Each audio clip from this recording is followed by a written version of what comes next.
है। हमारे साथ में उपाध्याय जी हैं। उपाध्याय जी, अवधेश उपाध्याय जी हमारे साथ में हैं। आपके पास चलूंगा, आपके पास आऊंगा। सर मैं आपका क्या इस पे व्यू है, क्या आपका विश्लेषण, क्या कहना है आपको?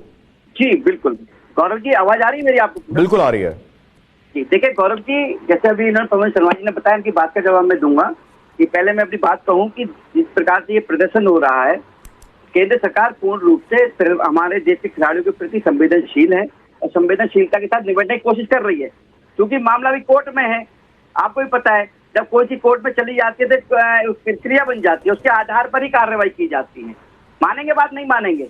अब ये हमारे हिसाब से, आपके हिसाब से कोर्ट चलेगा नहीं।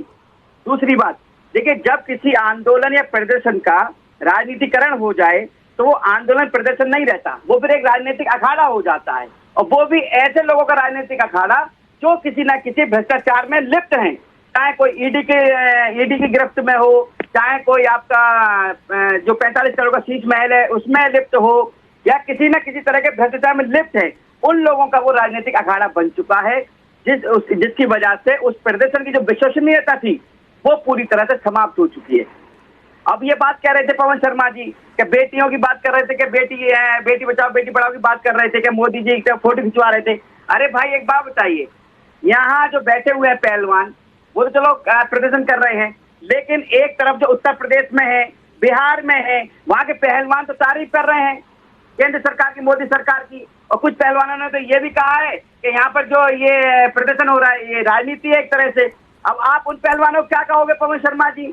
इनको तो आपने कह दिया भाई, एक तरफा नहीं देख सकते ना जी। अवधेश जी एक बात ये बताएं कि सवाल लेकिन ये लगातार उठ रहे हैं कि अगर किसी आम आदमी पर इस तरह का अगर एफआईआर होती तो उसकी तुरंत गिरफ्तारी हो जाती, तो ऐसे में सवाल ये उठता है कि एक बड़ा शख्स जो सांसद है और केंद्र में जुड़ा हुआ है सरकार के साथ में, बीजेपी के साथ में, उसे गिरफ्तारी से बचाने वाला क्या डिस्काउंट दिया जा रहा है क्या?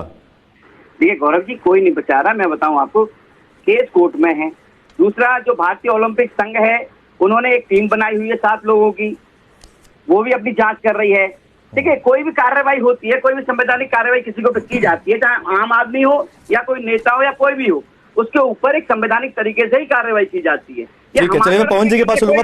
पवन जी के पास मैं चलूंगा। हमें हालांकि बहुत सारे सवाल हैं।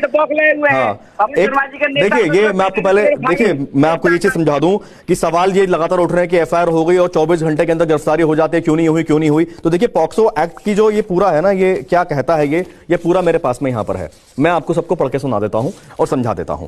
दरअसल पॉक्सो एक्ट के तहत अगर कोई नाबालिग पर यौन हमला करता है तो उसे कम से कम 5 साल सश्रम कारावास की सजा होती है।